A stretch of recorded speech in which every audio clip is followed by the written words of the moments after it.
যদিও আমি খুব একটা মেকআপ পার্সন নই, বাট সাজুগুজু করা has always been my favourite thing to do. আর সেটা যদি একটা সুযোগ পাওয়া যায় তাহলে তো আমি কখনোই সেটা ছাড়ি না। বাই দ্য ওয়ে,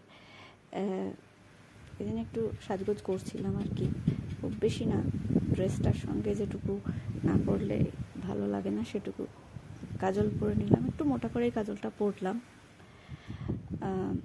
কাজলের সঙ্গে তার আগে বলে রাখি আমার ইয়াররিংটার কথা। ইয়াররিংটা আমি আমার কাছেই একটা শপ আছে, ওখান থেকে কেনা, ভীষণ পছন্দ হয়েছিল। একবার দেখাতেই আমার ইয়াররিংটা পছন্দ হয়ে গেছিলো, তাই ওখান থেকে পিক করে নিয়েছি। নট মাচ এক্সপেন্সিভ, 150 রুপিস এরকম কিছু একটা ওর দাম ছিল। আচ্ছা, কাজলটা পরে নিলাম, একটু মোটা করেই কাজলটা পরে নিলাম। এরপর একটু দুটো কোট আমি মাস্কারা লাগিয়ে নিলাম। মাস্কারাটা আমি একটু প্রেফার করি ফর মাই আইল্যাশেস। আমি খুব একটা আইল্যাশ এক্সটেনশন বা আর্টিফিশিয়াল আইল্যাশ আমার ভালো লাগে না, তো আমি খুব একটা ইউজও করিনি, খুব রেয়ার কখনো ইউজ করেছি। যাই হোক, আমি মাস্কারা ইউজ করতে বেশি কমফোর্টেবল এবং মাস্কারা আমার ভালো লাগে। এরপর লিপটা একটু ব্রাউন শেড দিয়ে আউটলাইন করে নিলাম, একটু মোটা করে লিপটা আউটলাইন করলাম, কারণ আমি একটু ব্রাউনিশ নুড একটা শেডের লিপস্টিক লাগানোর জন্য আর কি। তো আমি বলে রাখি, জেনারেলি আমি আই মেকআপটা যদি খুব হেভি করি তাহলে লিপ শেডটা আমি একটু নুড বা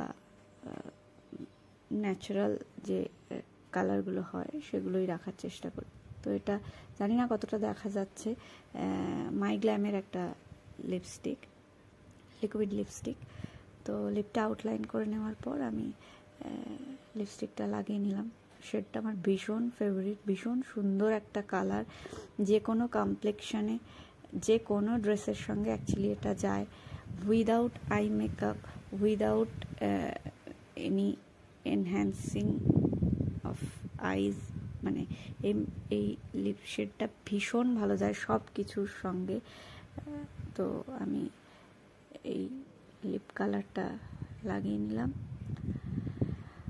আর তো খুব বেশি সাজগোজ আমার পছন্দ না। হ্যাঁ, অবশ্যই সেই আবারও একই কথা, যেহেতু এথনিক তাই একটা ছোট টিপ, ব্ল্যাক টিপটাই আমি বেশি পরি বা বেশি প্রেফার করি।